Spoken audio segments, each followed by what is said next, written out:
Welcome into the show. Rockets get a huge win, 117-100, coming home after a 6-game road swing, coming home to host the Cavs. And really, from about mid first quarter on, it was just all Rockets as Kevin Durant was just incredibly efficient. I mean, one of his best shooting performances I felt just watching this guy operate from the mid range and beyond tonight. He drops 30 points in 28 minutes. And I'm here with Ben DuBose. Ben, this was a great win. They've got Tari and DFS back, and it was just no Alperen Sengun tonight. So obviously it was a little questionable whether they would be able to do well with their bigs, Cleveland's bigs, but it was no question from the very beginning. Yeah, this was a special Kevin Durant performance. I mean, the Rockets had this put away. It felt like by halftime. Kenny Atkinson, the Cavs coach, said post game that they just didn't match the fight from the Rockets. And this is the second game in a row that Houston held an opponent to 100 or fewer points. And it would have clearly been below 100 again, just like the Lakers game on Christmas, if not for, the end of the bench guys in the fourth quarter, which allowed the Cavs to get to 100 on the nose. So this is the second consecutive game that the Rockets really buckled down defensively. That's the phrase Kevin Durant used in his post-game walk-off with Vanessa Richardson. And so I think, some people will undoubtedly point to, Sengun being absent tonight, but they were very good with Sengun on Thursday against the Lakers. I think it's deeper than that. I think it's, first off, Dorian Finney-Smith was incredible. His plus minus tonight, I'm looking this up. It was limited, but he played 16 minutes and he was plus 20. So Mm-hmm. kudos to DFS. Even though he's only scored 3 points in 2 games, I think he's already making an effort with his communication, how hard he works defensively. But I think when you can combine this level of defense with Kevin Durant, who at 37 years old is still an all NBA caliber player, I mean, you get a team that can be very, very good. What happened on this road trip when they went 2-4, it was the defense. Whenever we talked to people inside the organization, the two things you heard more than anything, Dave, it was defense and rebounding. That's what they were focused on. It's not crunch time scoring, it's not the point guard debates. It's defense, it's rebounding. They've always felt like if they can fix those things and get back to what they do best, Dave, you said it before, their superpower is rebounding, and especially crashing the offensive glass. Then now that you have Kevin Durant, they should have enough to get to the finish line. And Dave, I came away feeling really good in the big picture. Like, I'm not going to say that they'd be better off without Alperen Sengun. Like, that's crazy. But what I will say is that seeing that Kevin Durant has this gear, it felt like without Alpi, they just gave Kevin the ball. They dialed his usage up. And you mentioned 30 points in under 30 minutes, insane efficiency, had 7 assists tonight after having 8 the other night. They basically gave Kevin the ball and just let him make plays all night long. And there was nothing that Cleveland could do, a team that going into the year was viewed as a contender in the Eastern Conference. I know the record's underwhelming, but still a lot of talent on that team. And if you ask Kevin to do that for the next 3.5 months leading into the playoffs, then yeah, you're probably going to run him into the ground, especially with the Rockets having a disproportionate amount of back to backs down the home stretch of this year. But Dave, what this showed me is that when you get to the playoffs, this game is potentially the blueprint for if you really want to buy in on this Rockets team at a high level and say this team can make a ton of noise in April, May, and June. The case for optimism is, hey, let's get to the playoffs. The games are more spread out. There's no back to backs, and let's just turn Kevin Durant loose. Mm-hmm. Let's let him go as far as he can, dial up the usage, and just see what happens. Tonight, they did that in large part because they had no choice without Alperen Sengun, and he delivered against a pretty good team.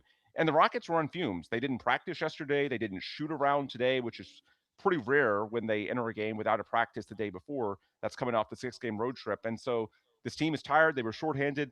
They basically just gave the ball to Kevin and said, can you get us to the finish line in this game? And not only did he get them to the finish line, he did it in like under 3 quarters, basically. Yeah. And so yeah, I just get a lot of hope from this game. It's not so much saying that this is the formula for the rest of the regular season. Absolutely not. There's going to be a lot of games that you need Alperen Sengun to sort of soak up minutes and touches and playmaking reps. But you know, can this team actually get to a championship level April, May, and June? Is there some meat being left on the bone right now from what we've seen in December when even with this win, they're just at 6-6, now 19-10 on the year? The case for optimism, hey, Kevin Durant's a Hall of Famer. what happens when the games get more spread out, they get more meaningful, and you just say, hey, Kevin, we'll go as far as you can take us. Tonight we saw Kevin still has that gear, and if you want to buy in on the Rockets long term, like Kevin Durant at this level is the way they have a chance this season. Yeah, if you are unsure if Kevin Durant is a special player, and I'm sure there's very few people who are unsure of that, but watch this game. I mean, I mean, he's 37-year-old player and doing what he did in this game, it was just amazing. The shots he was hitting. There was one at the Oh yeah, top of the key I tweeted out where Evan Mobley, who's did not have a good game tonight, 2 for 9, coming off the bench. Like, I think he had 4 points. I was stunned by the lack of impact, but still a very good defender, very long defender, completely closed out, seemed to be all over KD on a 3-point shot, top of the key, and he drained it. He had 23 points at halftime on 8 of 10 shooting. I think he was 6 of 7 at the line. And these were not like layups off cuts. These were turnaround, guy in his face, hitting 17, 18 footers, couple of threes. I mean, I can't say enough good things about how he played tonight. I'm sure there are other nights where he doesn't quite have it going on, but tonight he was just amazing.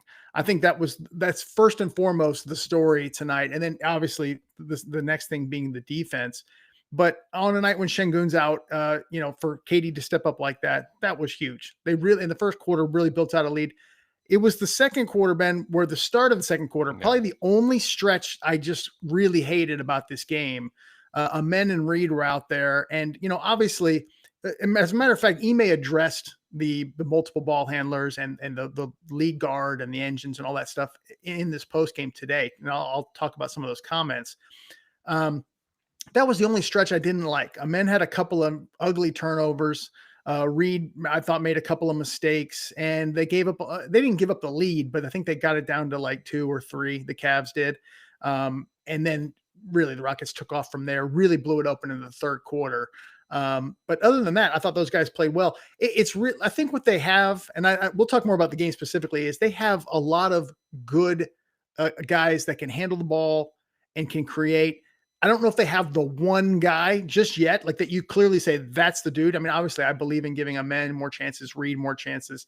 But that's the only downside, and I think that's what Ime said. Talking about it today, these guys are improving. He was talking about Reed and Amen specifically as ball handlers, and we have multiple guys, and as they learn to get those spots, when you have multiple guys who can handle it, you're going to get some turnovers, which you saw tonight. But he said as they're learning this, they'll get better. And I think that's what we're seeing. He said they've improved already this year, and he thinks they'll get better by the end of the year.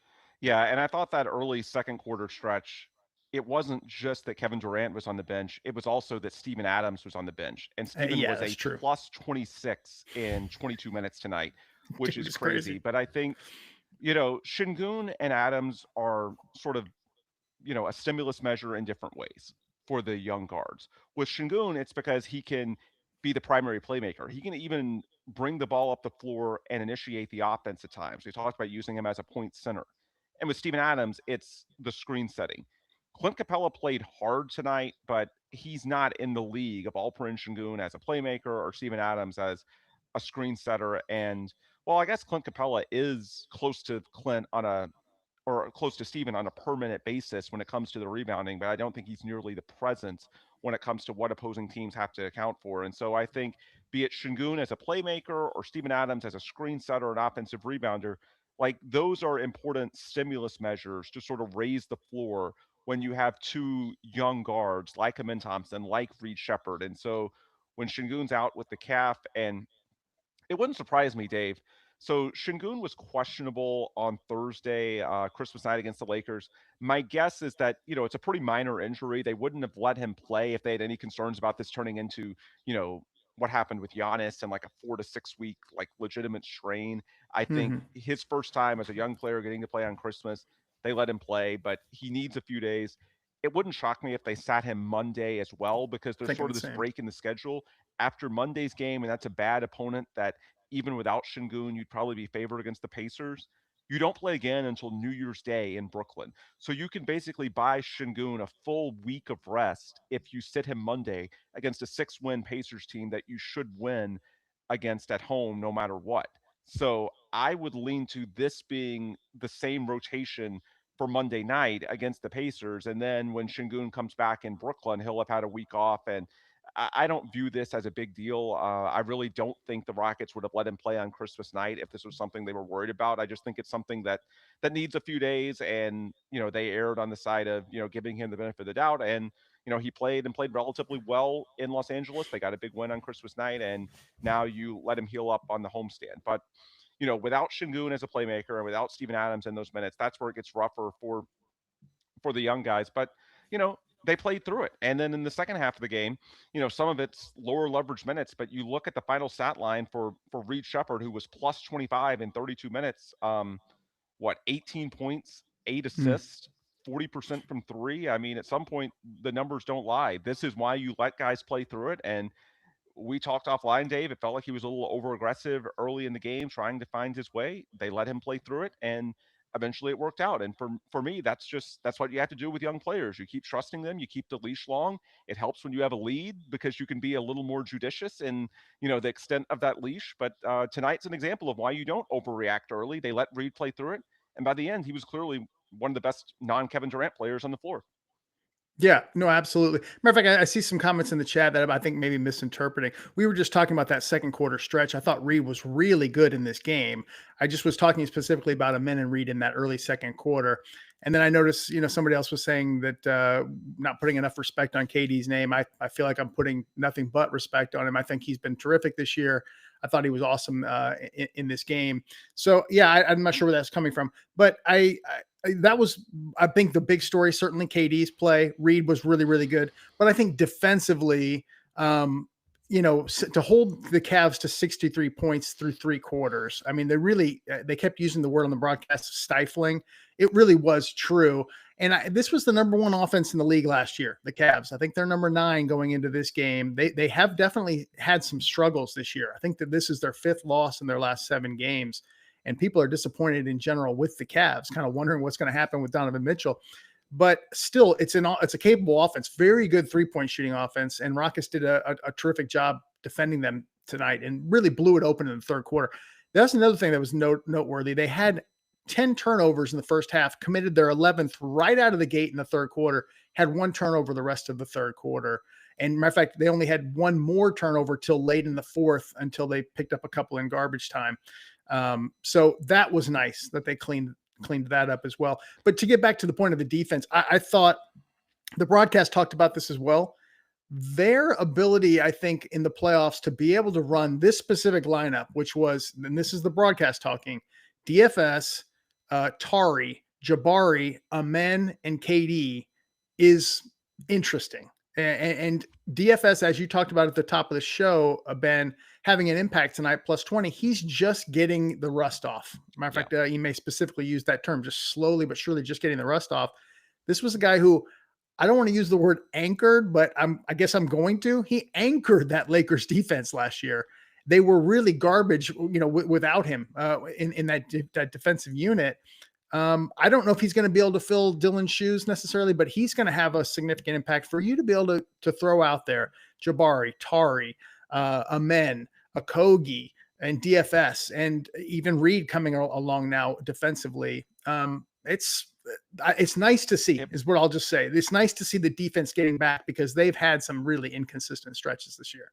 And it was a reminder that Jabari at the 5 is a club in the bag. They got away from that when the double big took hold late last season with Steven and Alpi. But if you need to go small, those lineups with Jabari at the 5 can function. We saw that a little bit tonight. And I just think Jabari is such an easy target. I've gotten so frustrated, Dave. We talked about this offline at It's the ridiculous. shade Jabari gets. He is now shooting career highs overall, 46%, from 3, 38%. His plus minus is one of the best on the team. Like on the road trip, he had a couple of bad games. And it's like, hold on here. If we're going to talk about his plus minus being bad in the given game, why aren't we talking about the whole season when he's one of the best on the entire team? Like plus minus can be telling if it's, well, it can certainly be telling in that like a guy has a bad night. But if we're trying to use it as a referendum on the player, then if it's a clear outlier relative to the season as a whole, that should be noted. Like you shouldn't note the 1 or 2 bad games in the plus minus without pointing to the season overall when he's still one of the most valuable players on this team. And tonight, 26 minutes, 15 points, 7 rebounds, 6 of 9 shooting, 3 of 5 from 3. He's just such a valuable player, and I feel like his archetype, because he doesn't have the defensive highlights that Amen and Tari have, it's so easy to overlook him because whenever someone blows by him on the perimeter, like people make a mountain out of these plays when I would say they're a molehill. In today's NBA, where officials don't let you have any hand checking, much contact at all, there's no Ruben Patterson as the Kobe stopper. To go back to, a reference from our prime days, Dave. Like there are no perimeter stoppers. Even Amen Thompson, I can think of games last year, like one of the most fun. I was thinking back. So I was in person at that game. The Rockets lost to the Knicks at Madison Square Garden, and Jalen Brunson cooked Amen down the stretch. Yes. And Amen's a first team all defense guy. It is just so tough in today's NBA with how quick guards are, especially if you're asking bigger guys to switch, with how quick guards are, how tight the handles are, how tight that defenders are whistled in regards to the level of contact that officials allow or more accurately don't allow. That's been a talking point, obviously, all around the league, going back to the Thunder and Shea Gilgeous-Alexander. The point is, if you want to make a defender look bad and you just want to find the possession where he gets blown by, you can find that. And I feel like that's what people have done with Jabari because if you look hard enough, if you squint hard enough, yeah, in today's NBA, any good defender is going to get blown by over a few possessions in the game. It happens. It's about the team construct. Defenses these days, the top shelf defense is not it's not about individuals, it's about how they function together. And Yes. Jabari That's is true. really useful in that construct. The plus minus for the season overall doesn't lie. The shooting percentages, he has gotten better overall from three. In my opinion, it's not to say that there haven't been games that Jabari has left you wanting more. That's fair, but overall, Jabari has been a really good player. It's been a very encouraging season for him. I'm not going to say every game has been great, but on the balance, I think you have to be pretty pleased with what you see. Oh yeah, tonight 15 points, 6 of 9 shooting, 3 of 5 from long range. I mean, yeah, he with Sengun out, you would love to see him get more shots, but he just is content sort of in filling the role both on both sides of the floor, doing whatever it takes, in my opinion, to win. Yeah, he had a couple of games there where he got beat. I think a lot of it is, you can't always, especially as a 6'11" guy, contain as you're No, pointing out a guard dribble that's going to. penetration. Yeah. Exactly. A lot of it is funneling, as you're pointing it out, funneling it to help defense or backline rim protection or things of that nature. They judge that in the whole of team defense. I promise you that the internally the Rockets did not look at that and say, oh yeah, Jabari Smith Jr. is the problem. Didn't happen. But I know that some fans see that and say Jabari is terrible or whatever. We certainly saw that on Twitter. He's been really good. Another 15 point night. I think that wasn't there a stat. I don't remember it off the top of my head, but a stat where I think he's had several 15+ point nights in the last X number of games. I'll have to look it back up, but it got shared by the Rockets organization in their media notes today. But I thought he was very efficient tonight. Tari, people were talking about kind of criticizing Tari. I'm not sure why. Maybe I need to go back and look. He did have 5 fouls tonight in 21 minutes. But he did hit 2 of 3. He had some nice defensive highlights. I thought he had a couple of steals. I have to double check that. Yeah, 2 steals tonight. But Jabari like I said, has, to reference the stat, Jabari has scored 15 plus points in 9 of his past 10 games and 19 times overall this season, which is already ahead of his entire total from last year. And yeah, as mentioned, he's averaging a career high in points, career high in field goal percentage, career high in 3-point percentage. This is a clear step forward. And with Tari, like there's something to be said for sorry to jump in on this, but oh there's a yeah, comment in the chat that I wanted to address. I think the Rockets are 15-1. Someone pointed out in Tari's last 16 games as a starter. I do think there's something to be said for what Tari means for the collective, not just what he means overall, or what he means individually, because he's going to have good games, he's going to have bad games. Tonight wasn't one of his better games, but I think just the combination of defense, the Terror Twins dynamic, the transition play with Amen, we talked about on last episode how he's good for Amen specifically. Offensively, the fact that in contrast to Josh Okogie, who it feels like has been pushed down a few notches in the rotation, not just Tari, but Aaron Holiday ahead of Okogie in the bench rotation as well. They want more shooting, and so when you have the floor spaced, it's easier for guys like KD to operate. So with Tari, not his best game individually, but I still contend that starting him is good for the collective. It makes it easier for the other guys to operate.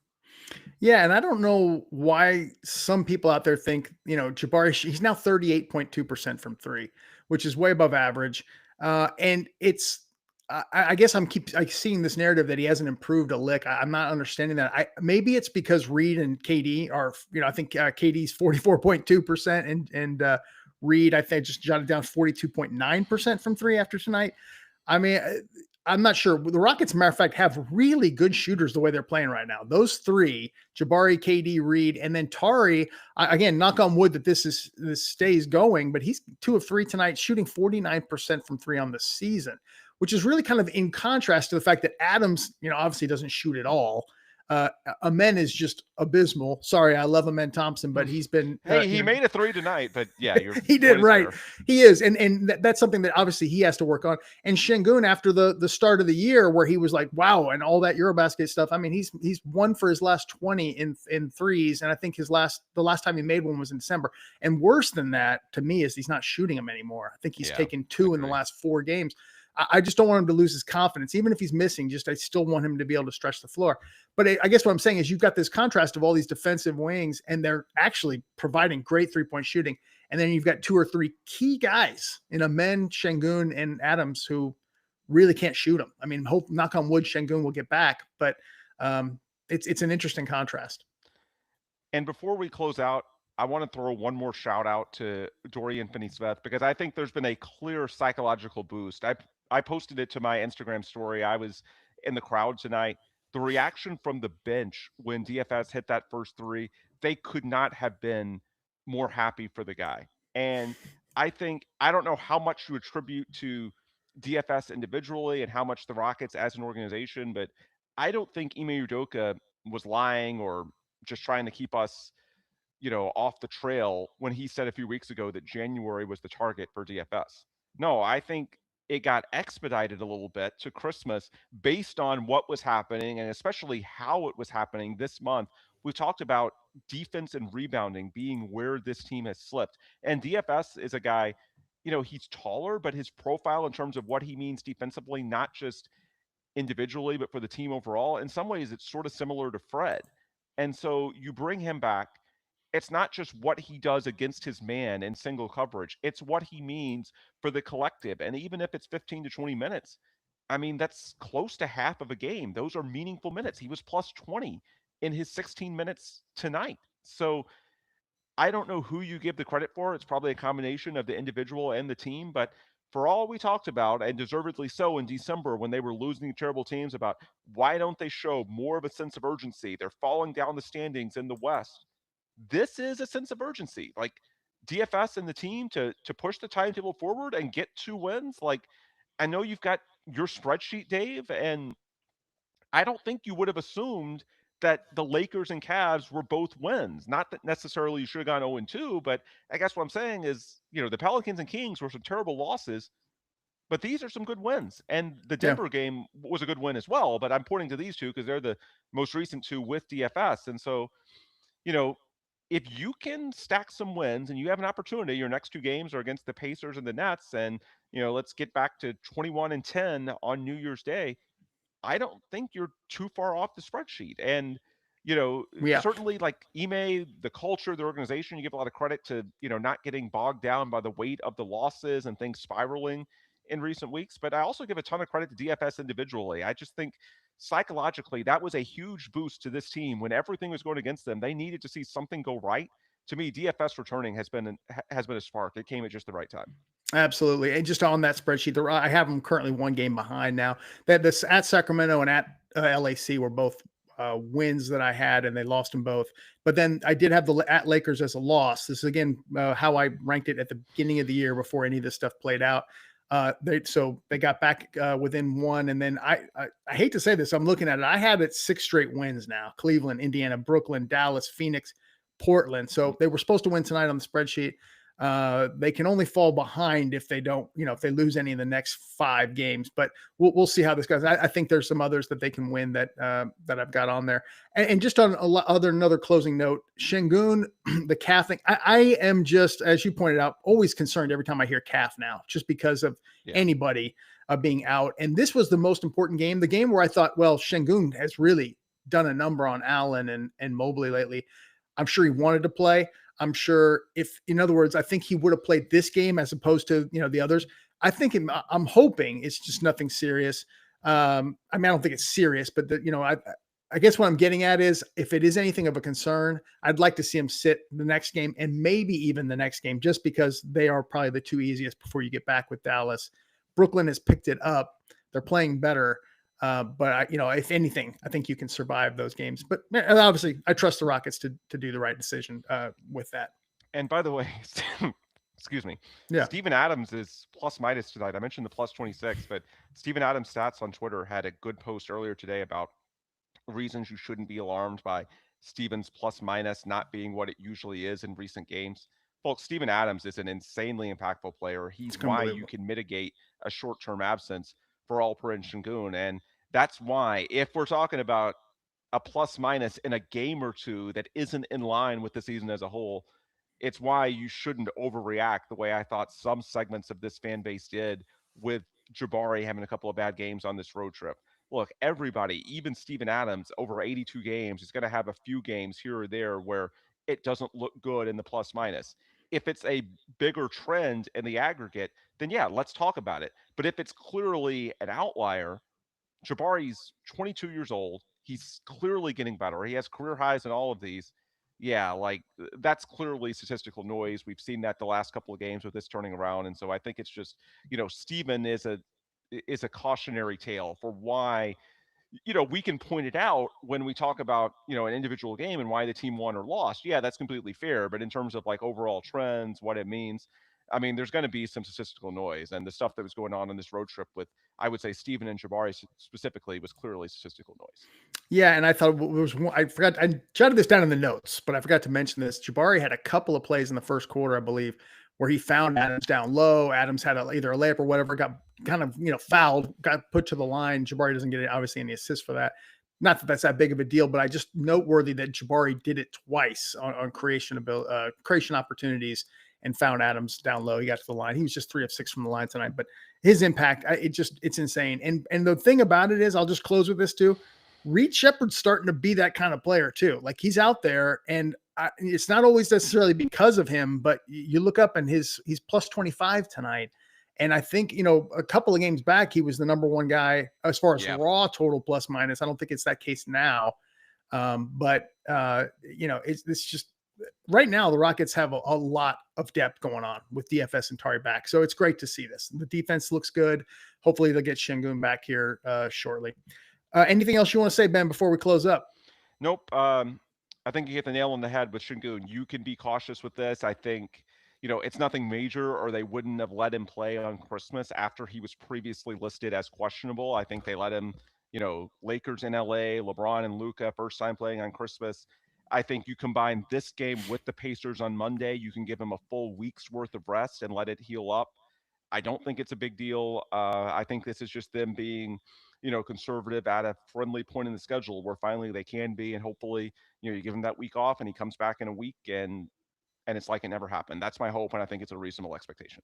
And what is it? 65 games you have to play to be eligible? Yeah. Okay. He's not close to that or anything. What I'm saying is I'd rather be conservative so we don't run the risk of him going a 15-game stretch and being out or something. And I'm sorry, if you lose to a 6-win Pacers team on Monday night at home, the reason is not that you didn't have Alperen Sengun. Something went wrong with the other, 9-10 players that you're playing. So no disrespect to Alperen Sengun, but if somehow this goes wrong on Monday, that you won't hear me on this postgame saying, "Oh, if they only had Alperen Sengun." No, it's squarely within the control of those who are out there. Yep. Thanks everybody. Appreciate it. Feel free to comment in the comments on YouTube to let us know how you feel about what we had to say or the game in general. I lied. I do have one more shout out. So, one of our listeners, Chris, who was right behind me in the seats tonight, said hello to us. So I'll say hello to Chris. Thanks for watching and/or listening. But it reminds me, this is only the 11th Rockets home game of the season. So they're 19-10, but that's split 11 home games to 18 road. If you want to be bullish, that's a reason to be bullish. This team has not had many home games. They're now 9-2 at Toyota Center. One of the two losses was way back in October, the season opener against the Pistons. So, yeah, they're about to have a lot of home games. They've looked really dominant in Toyota Center of late. The crowd was really full tonight. So, fingers crossed they can build on this because they've looked really good in that building. Awesome. That's Ben DuBose. I'm Dave Hardisty. Appreciate y'all listening and watching, and we will see y'all on Monday. Thanks, everybody. Have a great rest of your weekend.